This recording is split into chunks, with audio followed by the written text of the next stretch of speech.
Determination. Mir Dilwar Ali was the proud owner of a tall bay horse that he had bought from the army quite cheaply. Mir Sahib was a court clerk. His house was 3 miles away from the court, so he needed a means of transport. This the horse provided. For the last 3 years, Mir Sahib had ridden him to and from the court every day, except on Sundays. The horse had grown quite fond of his master. Mir Sahib could not afford a scythe, so it was he who groomed and fed the animal. This the horse seemed to appreciate. Even though his food was not very substantial, he did not appear unhappy, but carried his master to work in a calm and dignified fashion. Running was beneath his dignity. Sunday was the horse's day of rest. On Sundays, Mir Sahib gave him a good bath and a good rub, and he spent all day in the shade, happily munching soft green grass. Mir Sahib soon discovered that no one, not even he, could take away his horse right to a peaceful Sunday. On the few occasions he wanted to ride to the market on a Sunday, the horse would not even let him mount. Finally, Mir Sahib admitted defeat, so he left his horse undisturbed on his day of rest. Munshi Sudhagar Lal was Mir Sahib's neighbor and friend. He had arranged the marriage of his son in midsummer at the height of the marriage season. Munshiji managed to make all the necessary arrangements for the wedding, but at the very last moment, Palkiwalas let him down. This was a disaster. Munshiji bullied them, shouted at them, threatened to punish them, but the Palkiwalas were simply not available. What was to be done now? It was against all conventions for the groom to go to the bride's house on foot. The Bharat was due to leave Munshiji's house at 6 in the evening. At 4 o'clock, Munshiji went to Mir Sahib and asked him for the loan of his horse to take the bridegroom to the railway station. "Have you forgotten?" said Mir Sahib. "Today is Sunday." "Of course, I haven't forgotten," said Munshiji. "But a horse is only a beast of burden, after all. Surely he will reach my son to the station somehow. It's not far." "Take him by all means," said Mir Sahib. "You know, whatever I have is yours, but I doubt if he will even let you touch him today.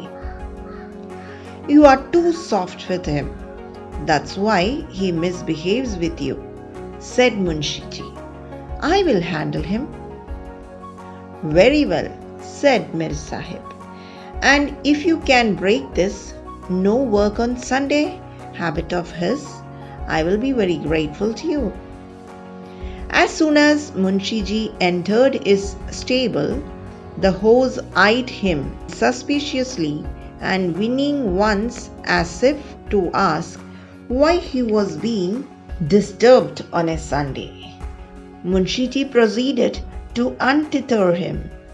The horse pricked up his ears and began beating the grass before him in a slow and stately manner.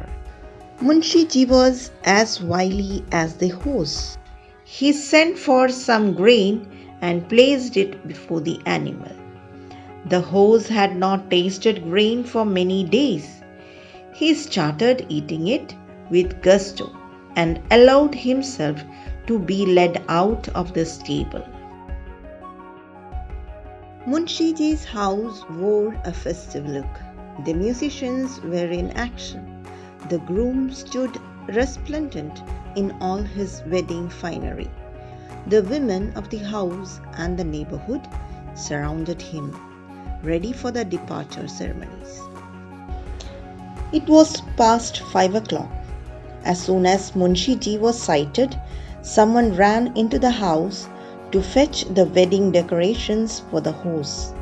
But the horse turned his head away. Munshiji patted him, stroked him, offering him more grains. But the horse would not even open his mouth. Munshiji was enraged.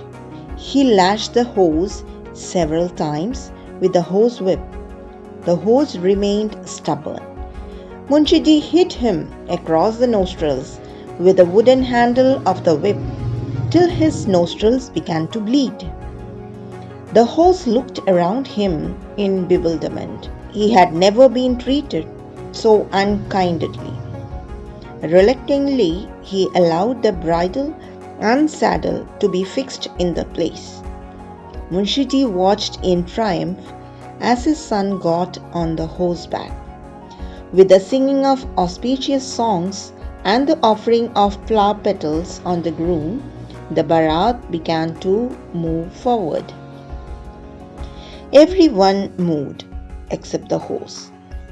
He had decided that neither bribes nor beating would rob him of his right to a weekly holiday. So he stood firm as a rock, impervious to curses, kicks, and whip lashings.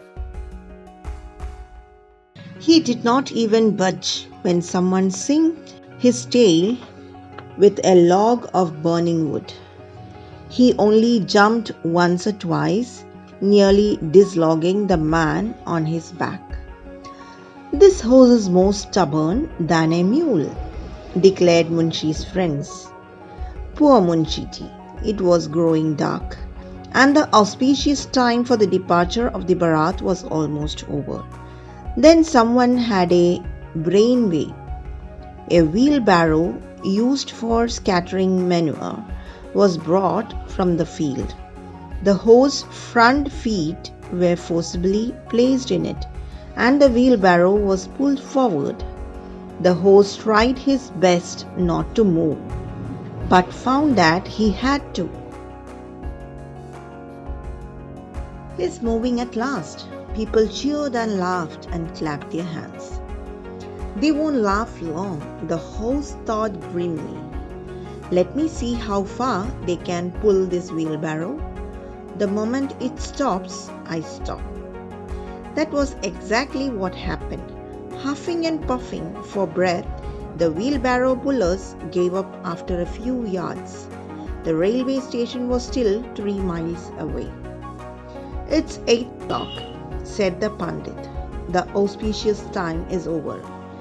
Munshiji wept tears of frustration while the horse stood immobile, battered and bleeding, but proudly erect. Bridegroom never travelled on foot. It was unheard of, but this time it would have to be done. "Get down," Munshiji said to his son. "You have to walk the rest of the way." Munshiji took the horse by the bridle and looked at him with a mixture of anger and respect. "Thank your good fortune, you do not belong to me," he said. "I would have broken every bone in your body by now. What a strange creature you are. Who would have thought an animal could guard its rights so zealously? Come, you stubborn fellow, let me return you to your honor."